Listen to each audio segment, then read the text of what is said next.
Si le foie est agressé de façon continue par un virus ou par de l'alcool, il y a de l'inflammation chronique qui endommage les lobules hépatiques et il cicatrise sous forme de fibrose et de nodules de régénération. Et après des semaines ou mois d'évolution, on parle de cirrhose hépatique. Comme les lobules hépatiques sont endommagés, il y a une baisse des fonctions du foie, une insuffisance hépatique. Donc une baisse de la synthèse et une baisse de l'élimination.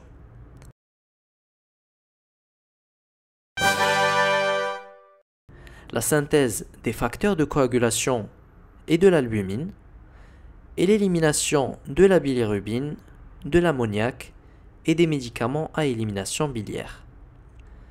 Les facteurs de coagulation diminués, ce sont le facteur 2, soit la prothrombine, et le facteur 5. L'albumine retient normalement l'eau dans les vaisseaux, donc si elle est diminuée, hypoalbuminémie, ça peut donner une acide. S'il y a moins d'élimination de bilirubine, elle va s'accumuler dans la peau et donner un ictère.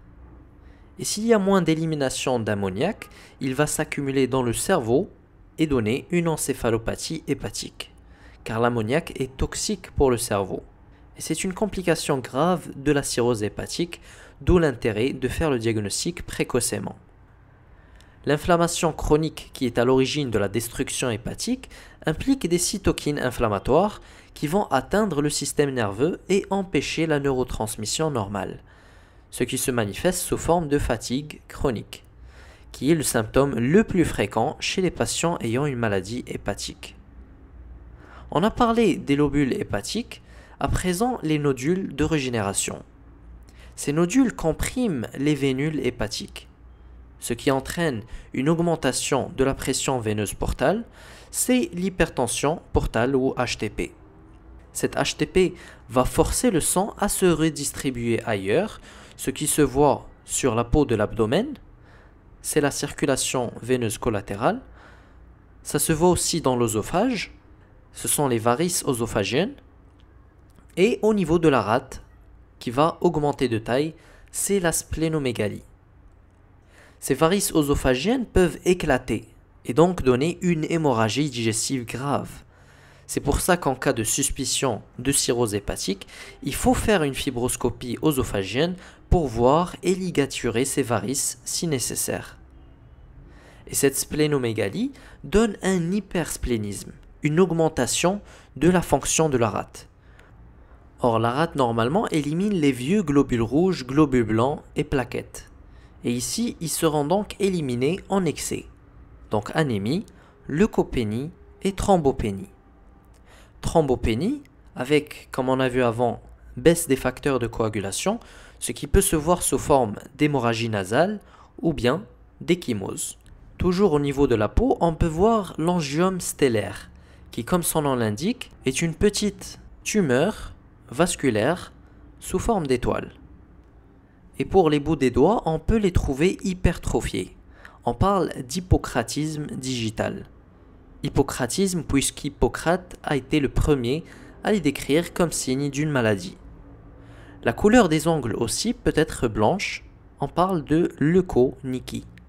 Car leuco c'est blanc et onyque c'est l'ongle, donc l'ongle blanc, leuconychie. Et pour voir les signes de fibrose au niveau du foie, une échographie abdominale est systématique.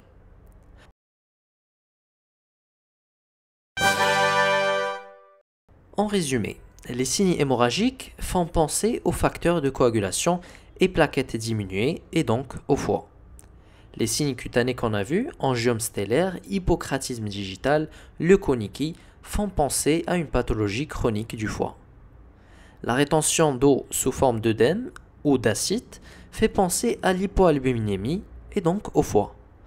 L'ictère et prurie font penser à l'augmentation de la bilirubine dans la peau et donc au foie.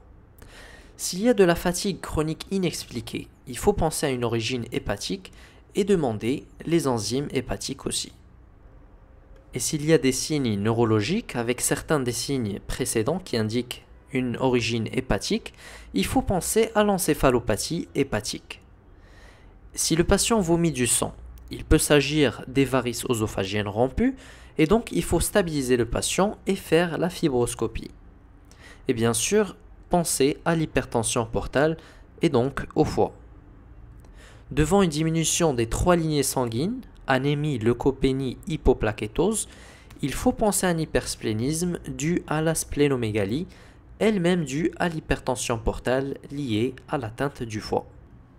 Ces signes pris individuellement ne sont pas spécifiques du foie, mais doivent faire penser à une origine hépatique, surtout s'il y a plusieurs de ces signes ensemble.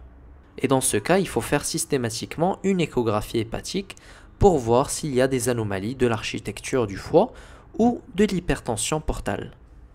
Si tu trouves que ça en vaut le coup, n'hésite pas à t'abonner en cliquant sur la cloche pour être au courant dès qu'une nouvelle vidéo est publiée. Et à bientôt sur la prochaine vidéo de Dr Astuce, Inch'Allah.